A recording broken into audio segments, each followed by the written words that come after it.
Hello guys, so আজকে Saturday. তো Saturday কি খাবো ভাবছিলাম, তো প্ল্যান করলাম চিকেন তন্দুরি বানাচ্ছি। তো সেক্ষেত্রে চিকেন তন্দুরির জন্য চিকেনটা ভালো করে ধুয়ে জল ঝরিয়ে রেখেছি। এখানে দই দিচ্ছি ম্যারিনেট করার জন্য। ভালো করে দইটা ফেটাচ্ছি, কারণ ভালো করে দইটা ফেটাতে হবে, না হলে যেহেতু তন্দুরিটা ম্যারিনেট করবো, মানে চিকেনগুলো এর মধ্যেই দিয়ে ম্যারিনেট করব, তো সেই জন্য দইটা সব কিছু মশলা দিয়ে আগে ভালো করে এটাকে ম্যারিনেট করার জন্য মাখিয়ে নিচ্ছি। আর এখানে সব মশলা রেখে দিয়েছি। এটা রসুন বাটা, এটা আদা বাটা, এটা হচ্ছে এমনি লঙ্কা গুঁড়ো ঝালের জন্য, এটা হচ্ছে কাশ্মীরি লঙ্কা গুঁড়ো কালারের জন্য, এটা হচ্ছে চাট মশলা, এটা হচ্ছে গরম মশলা, অল্প অল্প চিনি, অল্প নুন, এটা হচ্ছে তন্দুরি মশলা, যেহেতু তোমার চিকেন তন্দুরিতে দিতে হবে। আর এটা হচ্ছে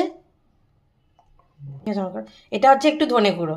তো এই সব মশলা দিয়ে আমি দইটাকে ভালো করে ফেটিয়ে মাখবো। আর এখানে লেবুর রস রেখেছি, একটা গোটা লেবুর রস রেখে দিয়েছি এখানে। এবারে সব মশলাগুলো এর মধ্যে আমি ঢেলে দিচ্ছি, দিয়ে ভালো করে আমি মেখে নেব লেবুর রস আর সাদা তেল দিয়ে। তো এই দেখো বন্ধুরা, ম্যারিনেশন জন্য সব মশলা দিয়ে ভালো করে মাখিয়ে নিয়েছি। এবার একটু সাদা তেল দিচ্ছি, দিয়ে এরপর যে জল ঝরানো চিকেনটা দিয়ে ভালো করে মিশিয়ে মিক্স করে রেখে দেবো 6-7 ঘন্টা ফ্রিজে। তো বন্ধুরা, ম্যারিনেশন রেডি।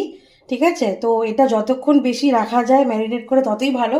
তো আমি যেহেতু ওই বিকাল 7টা-8টা নাগাদ বানাবো, সেই জন্য আমি এখন ফ্রিজে রেখে দেবো।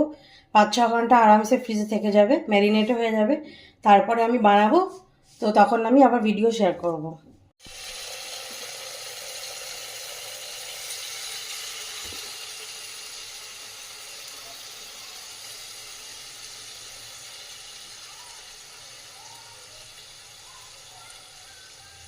এখানে বাটারটা মেল্ট করে রাখা আছে।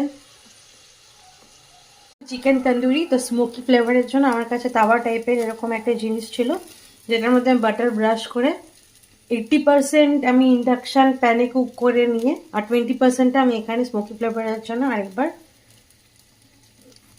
এটা রেডি করছি, যাতে স্মোকি ফ্লেভারটা পাই। তো সেই জন্য আবার বাটার ব্রাশ করছি একটু একটু করে। অ্যান্ড এটা ফাইনাল, মানে এটাতেই যা হবে দেন রেডি, বিকজ স্মোকি ফ্লেভারটা নাহলে পাবো না সেজন্য।